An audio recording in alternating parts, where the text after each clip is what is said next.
And hello, Hearts of Oak. Thanks so much for joining us once again. And it's great to have Brian O'Shea with us. I had the privilege of bumping into him in London ages back now, it seems. But Brian, thank you so much for your time today. Yeah, thanks for having me. I'm glad we could get this together, and it was great to meet you over there in London. It's good to catch up, and many people will know you from the host of Investigate Everything.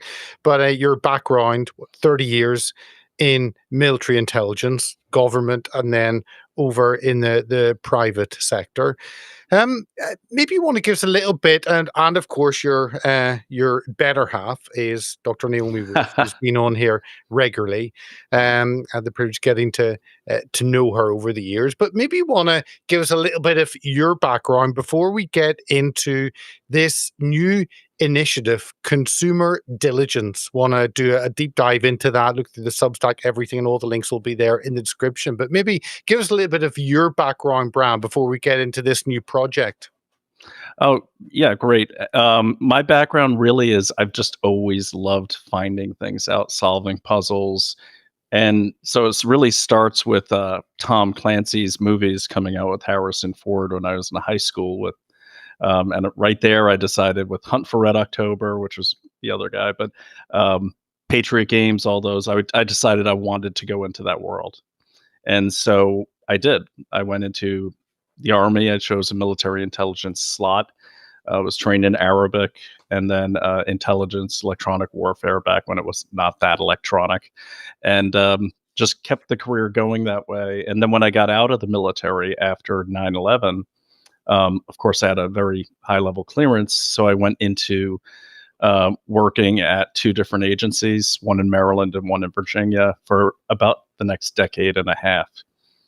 But what I didn't like that was happening was I didn't really know what the fruits of my labor were. So you create these great intelligence products, you collect great intelligence, and dare I say, I think most of my intelligence was actually helping people in the counterterrorism fight. But you never really know. And so I decided it was time to leave, and I got out. But really, what do you do with that resume? And so I found something called competitive intelligence, and I went into the private sector where companies are basically looking into their competitors, pulling every detail, going to trade shows, getting people to say things to them they shouldn't say. And then that parlayed into things like mergers and acquisition firms were calling us, the company I was with, to do due diligence on companies they were about to invest in or merge with, or sometimes do joint ventures with. So it's this all these different types of intelligence kind of came together to make a really nice toolbox of intelligence products that I could finally use to help people. Because I figured, well, look, their tax-paying dollars are paying for my skill sets, my training, my experience. They should get to enjoy some of the transparency that is produced from this.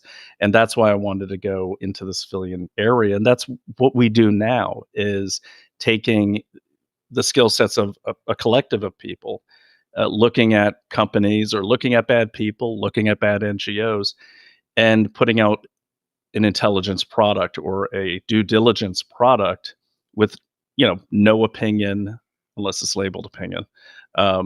It's just, here's the information, do with it what you will. And that's where we are today. Well, let me bring up Consumer Diligence. This is on the Substack. And again, all the links are there, consumerdiligence.substack.com, and of course, brianocshea.substack.com. But maybe let us know what I guess your even the name of your podcast, I guess, leads to actually finding out what exactly is happening, investigating, doing that work for the viewers, the listeners, followers to actually understand what's happening and maybe expose something which they were not aware of, the maybe darker sides of companies or what they're involved in. But maybe what kind of led from how did you get into, I guess, first of all, into podcasting? Because I guess your work was behind the scenes, private. Mhm. You weren't out there. Weren't a public figure. Um, and what made you make the crazy decision to actually put your face out? Well, my face was kind of out there, not in a big way, but I when I went into the civilian world, I also had a private investigations firm. That's how I met my wife. We did executive protection investigations, counter stalking, and so I kind of had to put my face out there to advertise. Um, but the podcasting question, honestly, during the pandemic, here we have two people like Naomi and I up in the woods with the internet and stuck at home. We didn't lock ourselves down. It's just we're up literally in the woods, and you're taking in all this information. And you're figuring things out. And what do you do? It's my head was going to explode. So I used to just use Naomi. We were like each other's interlocutors. Like, oh my God, can you believe this is happening? Look what the Chinese are doing. Look what Pfizer's doing.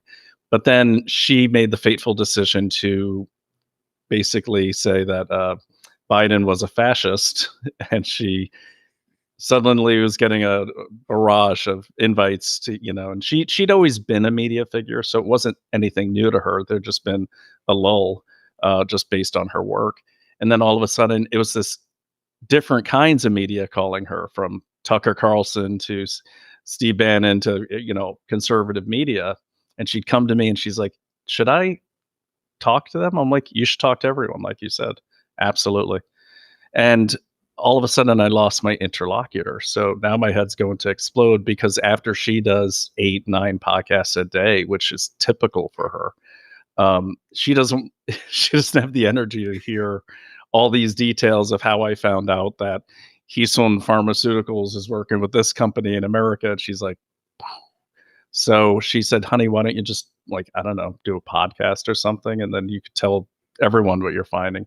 And I got to say, it was therapeutic at first, but there is a great energy we have, especially on Investigate Everything, where the audience is bringing me leads and they're offering things on the live chat and they're figuring things out. It's almost like a live investigation. And I've never had anything like that. And I absolutely love it. Download the Getter app right now. It's totally free. It's where I put up exclusively all of my content 24 hours a day. You want to know what Steve Bannon's thinking? Go to Getter. So don't wait. Download the Getter app now. Sign up for free and be part of the movement. Was that, yeah, I guess it's that community that you build of people who begin to rely on what you're uncovering and that information. But that was title. I'll bring it up again. Here is the Consumer Diligence Substack, and maybe give us a little bit of the background. We'll go into some of the stories. That one in the middle, All Family Pharmacy. We'll go into that, and the Environmental Working Group. There are two recent stories, very different angles. One is looking at a company, one is looking at a group of people in the administration. So very, very different exposes, I think. But maybe what led you to actually start this? Because you could have kept just the podcast. You engage with the viewers, the listeners, you engage with the public. But to actually set up a different entity, what kind of led you into doing that? Honestly, it was just I was seeing a lot of new companies and new businesses and new alliances, really, from Maha to MAGA. And I'm like, who are these people? Like, where'd they come from? Like, let's take, for instance, Maha. There's a lot of new faces in there that we've never seen before, at least not on this side of the aisle. There's a lot of vendors, appealing to MAGA shoppers who, may be naive in the fact that they don't know this company. They may not know how to do the due diligence on them. And so what happened was I had 2 advertisers brought to me by for my other show, brought to me by the marketing firm, whatever they're using over there. And bear in mind, it's Naomi's site, so I'm just a contributor. But they wanted me to do these ad reads, and I looked, and I'm like, I don't know what this company is. I'm not going to say that. I'm not going to say trust this company if I don't know who they are. And so I pushed back and I said, no, I'm not going to do that. Well, as it turns out, one of those companies I looked at, which we haven't published yet, I mean, they had a senior vice president in jail for domestic abuse of his family. They had a dissolved LLC. They're telling people to, it's a gold company, they're telling people to trust their retirement with them. They're not even a licensed broker. And now, are they going to steal it? I don't know, but people need to know this. And, so this just kept happening. And I was like, there's got to be a better way to put this out. I don't want to ruin relationships with my wife's business or anything like that. So I got a few people together off on our own, and we pulled some money together, got a little crowdfunding, and said, let's just start putting out these due diligence reports to the public. And kind of like that way they have a consumer reports type of repository where they can look it up and say, oh, okay, there's that. And at least they know what they're dealing with. Like, we didn't set out to destroy companies or anything like that, but I really want to force companies to be more transparent. Like, say who you are. There's a lot of things, like in the report you called up, there's a lot of things that may not be a big deal to people had they known them. And so that's what we want to force companies to do, because there's a lot of emotions right now on the MAGA side, on the far left. A lot of people are scared, don't trust anything. Someone will come along, fly a few American flags, say they're MAGA, and people just trust them. And I say, just like Reagan did, you got to trust but verify. So we're helping people verify. I love, though, just we'll go in the first story, but the tagline on the X handle is, who's cashing in on your trust? We provide due diligence on brands in the parallel economy and legacy retail. And that, I think that's a great line. Who's cashing in on your trust? It's not mine, but it is a good line. You can take it, don't worry. I don't know if it's trademarked, but one of my comrades. So, but there is a lot of it makes you think. Whenever we have all had to pivot to new forms of media over not just during the COVID tyranny, but even before, and you got the rise of alternative media, and there is a lot of those shows and individuals have a very strong connection with their audience, much more than the legacy media or mainstream media. And everyone has their favorite commentator or spokesman or talking head or podcast.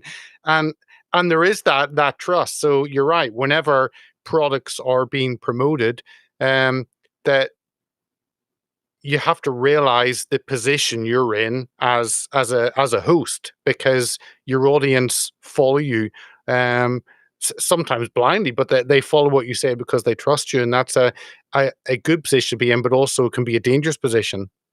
Yeah, I totally agree, and that's why it's such a powerful advertising platform for advertisers. Is because, I mean, we're both podcasters, so the you have to have the right mic. The sound's got to be good. And I once heard that it has to sound like you're in a car having a conversation with people, and you are in their cars. You are in their kitchens while they're making breakfast, sending the kids off to school. They're listening to you. You're right, because they trust you. And it's a huge responsibility, whether you have 300 followers or 3 million followers. People will buy the stuff you tell them you're using or that you use. And so I've made a point with all of them. Like, I use every product I promote on my other show. I actually use it on the show because I'm thirsty or I have a headache or something like that. But I won't. And I don't think anyone should push any product they haven't tried out, they haven't done their due diligence on, and they haven't done the due diligence on that company. Because, well, I'll save this, but there's a more dangerous thing at play here that we have to be careful with, especially in this time. Let me bring up the first story, and it is this one: All Family Pharmacy. CEO's criminal history revealed. Tell us a little bit about this. And I see there are a whole list of shows that it's promoted on, and maybe it's a failing of some of these media outlets that they see it advertised one place and they then immediately trust it without doing the deep dive. And you've obviously done this, but maybe take this as an example of a product that when you went into it deeper, you found it's not one to be trusted. Yeah, and with this particular one, I just want to point out that's just part of a larger um, report. There was just so much we found that I decided to break up a lot of it. So out of context, like, a guy having a criminal background, big deal. Like, everyone's got one. We all make mistakes. What really caught my attention about that particular one, and that is the CEO you see there of All Family Pharmacy, is that when you go to ChatGPT or Grok and you type in, pull all the criminal records on CEO so and so, which is usually step one of any due diligence, they're not finding any. And I'm like, huh, okay, not even a parking ticket. So then when you have to actually do the steps, and part of me, putting that one out in particular was to show the steps, and I went into length about how I got there, where even the state Florida website that aggregates criminal data didn't have everything. You literally have to go county by county. Why is this important? Because that's a pharmacy. Like, they're selling things for your health. You need to know who's selling them to you. Is he even allowed to own a pharmacy? I don't know. And what caught my attention on that one was it was actually some Reddit user had posted something saying this guy was arrested in January and was listed as an interstate fugitive or an out-of-state fugitive. And I still don't know what for, but it was for some felony. That's very alarming, and I would say if I were in his position and a report like that came out, I'd be getting on this microphone and on a camera and saying, okay, well, here's the deal.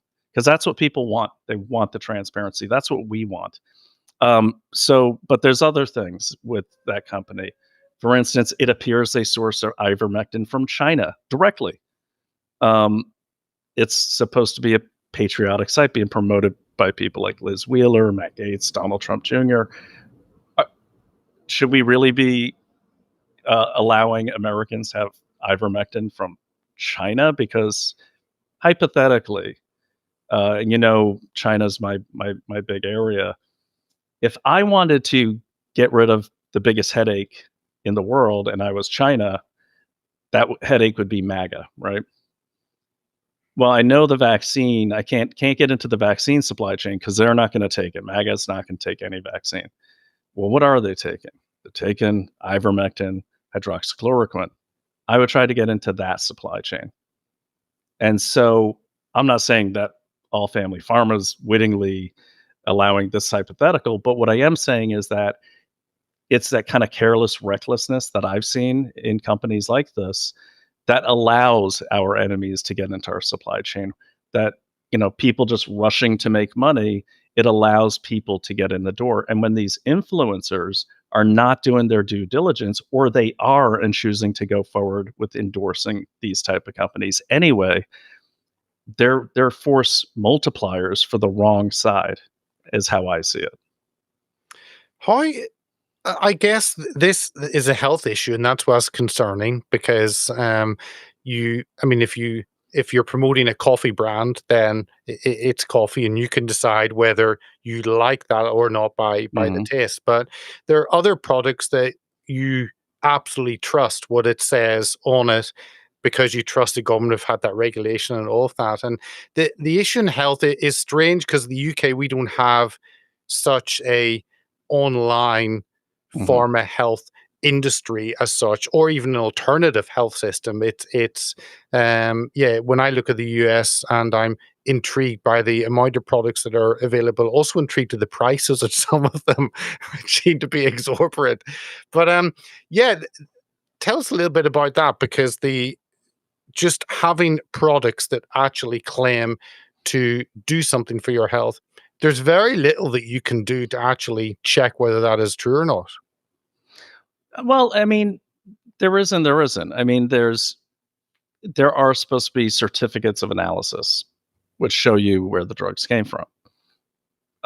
These guys have those. You click on them and it says this has been analyzed as safe. But that's how I found out where the ivermectin appears to have come from. We're not done with that investigation because I noticed they posted only one page of the certificate of analysis for ivermectin, and it says one of two. I'm like, where's number two? And so I found it, and it's then page two had, it's getting it from this Hison Pharmaceuticals. So people can look at that, but even then, there's that extra step of like, okay, but is the lab not corrupt? And we have such a corrupt market over here. Just all Western countries, their markets have been corrupted. We have a lot of rubble that we have to remove from this market. And people don't have time to like say, okay, now I got to check out the lab. Now I got to check out the shipper. Now, so that's what we're trying to do for them. And look, the good, honest companies will come forward, and I hope they come to us and say, hey, do due diligence on us. We're proud of our work. We're transparent. We want you to do due diligence on us so the world knows that we're to be trusted. We want that, and we'll do it. And that's why it's a nonprofit, because we're not charging people for that. We're not going to be biased. It's crowdfunded. But yeah, I mean, with the online, you have to be so careful because you don't know what you're buying. That's the thing. When it arrives in the mail, you don't know what you're getting. They're using, like artificial intelligence they in general are using artificial intelligence to assess your allergic reactions to certain medications. What if they get it wrong? Or what if, we're talking about the evolution of AI. I just saw a documentary where like they have these agents, and by the time they get to Agent 4 is there to wipe out humanity, and it's hypothetical, theoretical, but what if that's there? Or what if you just have a bad actor? Let's not forget we had what was it, the Tylenol case back in the 80s here, where some dude was just poisoning aspirin for the hell of it. We had a woman get brutally murdered on a train the other day for no reason whatsoever. You just don't know what's out there, and that's why it's so important for all of us, from the vendors to the researchers to the consumers. Everyone's got to do their due diligence. I shouldn't have to check out the lab. This pharmacy should be checking out the lab. And that's really where I want to really help. Me and my colleagues really want to help get the whole American market there, because you're right. The online world, you just don't know what you're getting. And I guess it's one side, and you touched this, one side is showing a negative aspect of a company that all is not as claimed to be. But the other side is actually there you have the ability to promote good companies that actually provide good governance, that actually give you the product you want.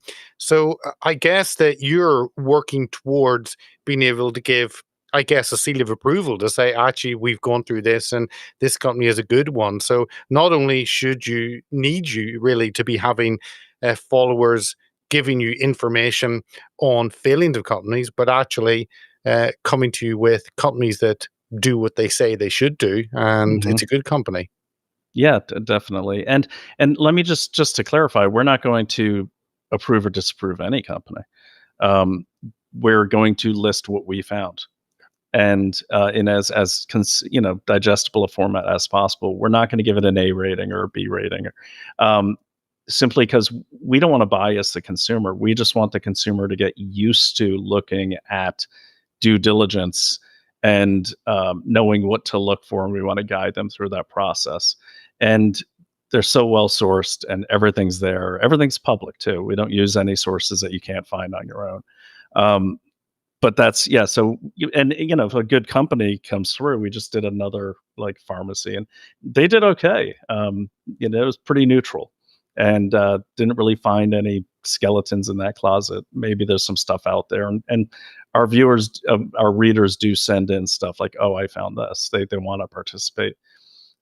So yeah, I mean, we're just kind of like, putting every company out there without any clothes, basically, is the way I'd say it. And how does this work for actually the information going out, and maybe shows that have used this product, advertised it, actually really they should think, I think we'll have to stop doing that because it's not good for our viewers or listeners. I guess in some circles, this doesn't make you so popular. No, I mean, I can't imagine the people in Boca Raton are really happy with me right now. But and us. I mean, it's more than just me. We have other people, and we're adding more writers today. Um, but I don't care. I mean, it's just my entire career in intelligence was a world of creating great products that I could never take credit for, or being in the intelligence community. You never get the slap on the back. You never get the attaboys. You never get from the American people. You did a great job stopping that bomb on the Brooklyn Bridge. But when things do go wrong, you do get that. You do get that. You guys screwed up, and everything. So I've been grown accustomed to not caring. That's I have plenty of friends, and I have a dog.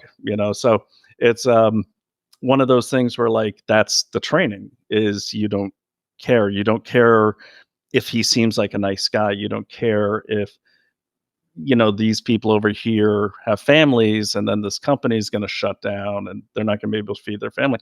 Oh, well, run an honest business. You get into the mode as an analyst and a researcher of getting that human emotional element out of it and sticking to the facts.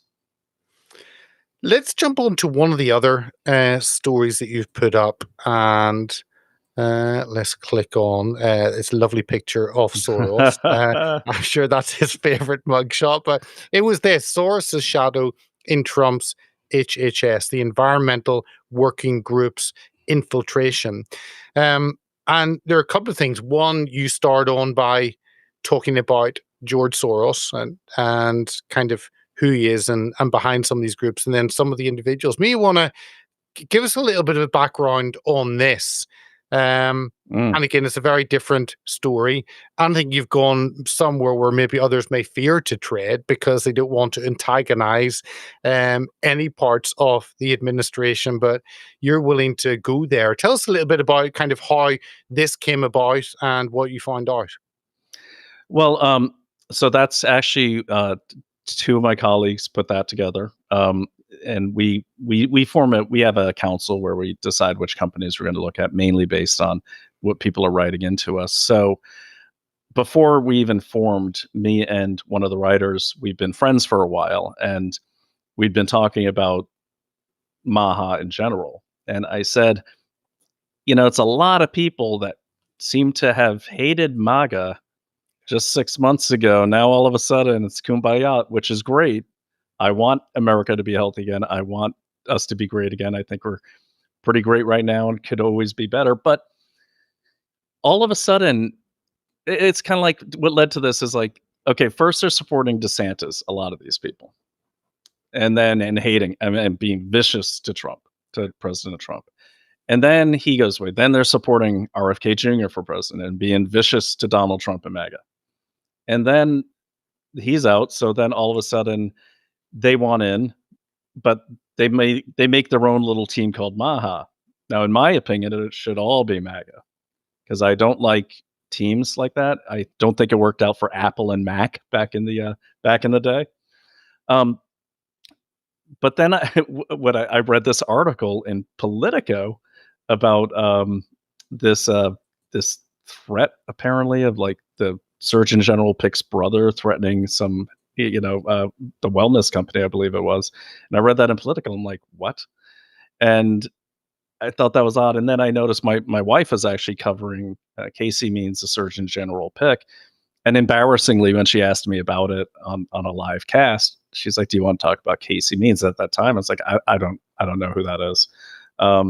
So then I got curious and I felt stupid, so I had to research them, and I just started going target centric. You start with a name and you just connect the dots, and I came across this Mark Hyman, and I said, "Okay, well."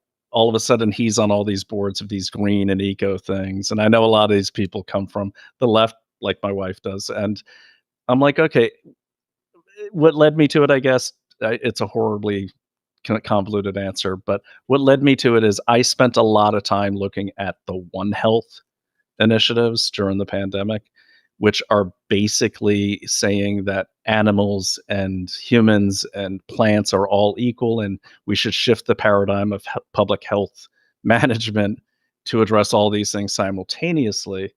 Really, what it is, it's a way of creating buffer zones and sectioning off humans from parts of wildlife. It leads to 15-minute cities. It's just another name for ecological civilizations that the Chinese are already doing. So anytime I see anything eco at all, I dive into it. It's like PTSD. I'm like, it's like green PTSD. I'm like, So I look into that, and then I kind of passed it off to the team because I was going down a rabbit hole. And then they called me and they're like, "Oh my god, like the Tides Foundation guy, the founder, sits on a board with Mark Hyman, who's one of the original investors in TrueMed, which is Callie Means' company." Um, and I was like, we'll go with it. And then they called me again because we're always calling each other, go, "Oh my God, look what I found." And then they let me know that, the Tides Foundation actually created the EWG. That this close advisor to the advisor of RFK, this close business partner to the guy, Callie Means, who advises RFK Jr. as a special government employee, is sitting on a board with one of George Soros's guys. And HHS, Health and Human Services, that is the most powerful entity in our government, in my opinion. I mean, they have a bigger budget than Homeland Security. And it's every aspect of not just our health, our lives, gun control, elderly, child welfare, you name it. It's all under HHS, And so that to me is a huge concern because it's not like George Soros has been a friend to anything American, to say the least. And when someone that close is in any way associated with the heart of our health movement, that scares the hell out of me. And that I'm glad the team put that out. I think they did a great job. Is this just not part of the chaotic lobbying, the lobby monster, really, that exists in the US? And I had no idea that it is such a giant coming from the UK, where things are done on a minuscule level. Then you go to Right. the US and you think, wow, this is huge. And it's kind of a machine that works behind the scenes. And I guess this is an example of that really working and putting his tentacles everywhere. Tentacles is the right word. I've been against lobbying from the I think they should just ban lobbying altogether, just kill that industry. Because it's not just products, it's foreign governments lobbying our government. That's wrong. But tentacles is right because it's so bad, and it's not just Democrats, it's everyone. My wife and I were out in Michigan during the pandemic. She was speaking out there. Good people all the way around, having some, we're having barbecue with some of the state Congress people and everything afterwards. And, these guys from these pharmaceutical companies are rolling up in their shiny Suburbans and very openly saying, "Hey, man, you're going handing them a check in an envelope and saying, 'Oh, you're going to be at the wife's barbecue next week.' Yeah, going to do that because, and I'll get the next one to you earlier. I know you're going on that trip." Like, they're not hiding it. And I'm like, that is literally bribery. And those are Republicans. And so, yeah, it's a real problem. And I've worked in DC and I know that ecosystem really, really well.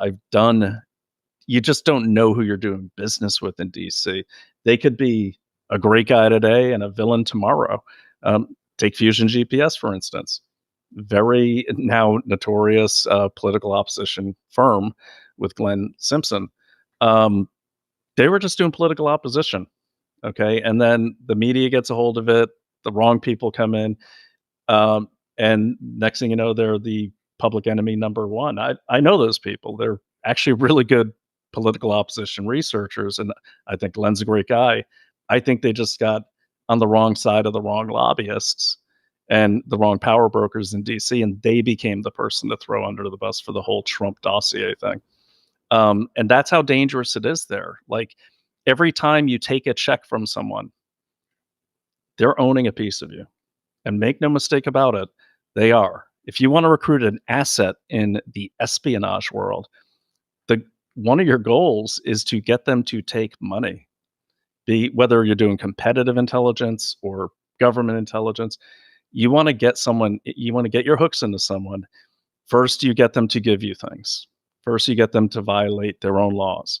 Okay, now you got them on that. Then you become part of their personal economy. Okay, so then they come to rely on you to make ends meet, to put one of those horrible DC extensions that they all put on their houses up. And once you start taking those checks, people's their home budgets change. They orient towards this extra influx of cash, and then that person owns them. And I've done this. I have recruited people, especially in competitive intelligence, very openly. I'm like, hey, I'm going to give you $200 an hour to talk to me on the phone, and I'll let them talk for about anything. Then the next call, I'll let them talk about themselves. Then the third call, I'll say, hey, how many production lines you guys got in that top secret factory? And they're like, yeah, I don't know if I'm supposed to say that. I said, hey, look, man, I'm a really busy guy. I got to go. I'll talk to you later. I'll try to get your last check out to you. And I hang up. Then they call back. Hey, no, I wasn't, like they're addicted now. And that's how it happens. So I'm not saying that's exactly how it happens with lobbyists, but it kind of is. If you're getting a regular check every month, your personal economy is going to change. Your allegiances are now split between your voters and the person handing you the big check. And that's why it's very dangerous. Were there any surprises when you started to delve into this? I mean, how cynical are you as a person? Were you expecting to find stuff?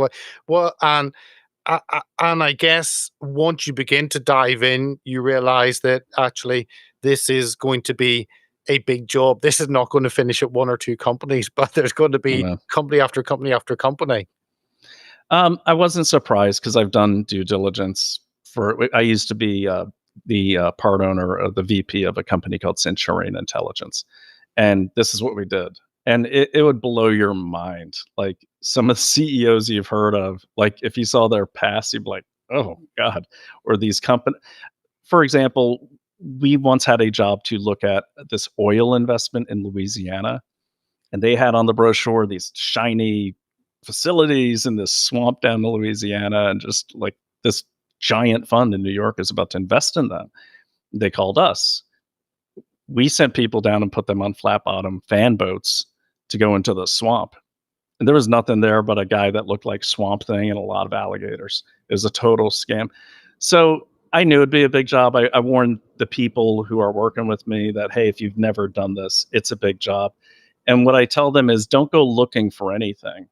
Okay. Look for everything and get get everything you can, put the furniture in the room, and then categorize it by date time group, by type of source, and by, neutral, bad, positive. Positive would be they won an award for doing something good for the community. Neutral would be like the listing on a business directory site, and then negative would be like criminal activity and things like that. I tell them collect everything. Don't go looking for bad things, and don't go looking for good things. And I think that's the biggest challenge that people have when they first come to this, and that's why we have a very strict filtering editorial process. Because you could see, like you get a new writer, and they're like kind of shying away from the stuff that says anything bad about anyone in MAGA or anyone on the left, or they have their own biases. And we're like, list it all, just list it all, and then we will decide what goes in the narrative. But eventually, we do put everything we find in an appendix, so you can see everything that we found. And so, I think when people get in the mindset of we have a check boxes that they have to go through. Check this, check. And we have them focused on where to look for information rather than what information to look for, and pull everything out of there that you find. And that's how we find it. I guess, yeah, it's about curiosity. That's the main thing, and just finding out why things are as they are. And I guess that's what you want. If you're bringing new writers on, you just want someone who's naturally curious at finding out why something is as it is. Yeah, I mean, like I said at the beginning of this, when I was a kid, we'd play spy games. I had 9 brothers, and we'd play army, and I always wanted to be the recon guy. And then we'd always, and I always love surveillance and just finding things out because I don't know why, but it's just I've never been able to shut that off. And I remember the night of that gold company. Naomi's like, "Are you going to do a broadcast tonight?" I'm like, "No," and I'm just like in it. I was up till 4 a.m. because I couldn't let it go, and that's anytime. And I don't know. I think something triggers a pattern like thing. Like I was trained to spot patterns. They actually had tests where to even get into military intelligence where you had to do these pattern like tests. I scored very high on that. And so when I see something that doesn't fit the normal pattern, it's going to pop up on my radar, like All Family Pharmacy. Out of nowhere, they have the biggest names in conservative media. Within a 7-month cluster, all of a sudden, all over their media. I'm like, how do they even afford that? It's a one shop location down in a strip mall. That's not normal. With people on boards is a great place to look. Another pattern that I spotted with the gold company is in the About Us section on their About Us page, they had no people. There were no officers listed. That's a huge sign right there. And you just kind of get in the mode of like, that is normal. That's not. It's kind of. I think you got to get 10,000 hours, like Malcolm Gladwell said, of analysis to make it just come naturally. Where I walk down the street now and I'll spot something on the side of a van, and I'm like, that's not a real dog catching company. You just, it's just habit. I just last thought is it's not just going and looking at these companies, but one of the articles which I thought was great because it's simple and direct. It was how to spot a fake charity, a clear guide to giving smart, top 10 tips to avoid getting scammed, and they're just simple tips of where to go to check for things or how you pay. If it's with crypto or gift cards, you should be wary, how urgent it is, and ones that appear at certain times, I guess. But and it makes you think, and I think it's important to put those kind of checklists up that people can look through and just be educated. And it's not that they have to do their deep dive. It's just, here's some simple steps just to double check you're actually giving your money to a legitimate cause. So I thought that was a really good post because it's simple, effective, to the point, and people can just follow it step by step. Yeah, and then that was actually put out by my senior editor. He's fantastic. Comes from a bit of a lineage of espionage himself, if you look at the last name, and so yeah, and that's what we try to do. It's like, okay, here's some bad stuff, but what can you do about it? And it's just like my other show. It's it's everyone's talking gloom and doom. Everyone's saying this is horrible what they're doing and this is horrible. But very few people talk about, okay, what can you do about it? Because if we keep waiting for the next mayor to be better than the last one, or the next governor to be better, or the next police force to be better than the other one, yeah, you might get that, but then it's going to cycle again and you're going to be back to square one. Whereas if everyone is their own investigator, everyone's their own due diligence expert, it makes a very no-go or slow-go, to use the military terminology, landscape for bad actors to operate in. If they know everyone is thinking like Consumer Diligence is thinking, they're going to think twice, and they're probably going to be more profitable if they just do the right thing and are transparent. And they'll have people, even us, not promoting them, but I will be the first person, and my colleagues will be, and Consumer Diligence as a whole will be the first ones to say, we did not find anything negative about this company. If you have anything, let us know, but this is what we found. And we're going to do that. And I hope those companies are more of those pop up, or maybe even the companies that we've covered become that, because the goal is to have a strong, beautiful America, and that includes our economy and the vendors in it, and keep all, leave the deception and the corruption for our foreign enemies. And of course, people can, the DMs are there at Consumer DD so people can DM you, I guess, with thoughts or companies they've come across or questions they Um, have? yeah, I'm sorry to interrupt you. Better if they go to Leads, Leads, and I should have given you this earlier, leads at consumerdiligence.org. Okay. Um, just because we're trying to funnel it into email, because otherwise we'll be checking all our social media, and we don't want to miss any. So leads at consumerdiligence.org is the best. Okay, we'll put that down in the description. Encourage people to use that and update you with Mm. their thoughts and what they're seeing. And I guess nothing's too big or small. If something doesn't seem right with you as the viewer listener, then do fire over an email to that. But Yeah. Bran, appreciate you coming on. Thank you so much. Thank you. It's a kind of a project which is really needed, and you kind of see these TV shows, certainly here in the UK, where they look at kind of dodgy traders or a company that does something wrong and promises they'll clean the driveway for the granny, and it doesn't happen, and she Yeah. loses Or, money. or dodgy hotels in Islington. Yeah, dodgy. That one's coming soon. I should do that one. But Bran, yeah, it's great what you've done with it, and really appreciate your time coming on, sharing with our audience today. Well, thank you for having me, and I hope everyone has a great and transparent day.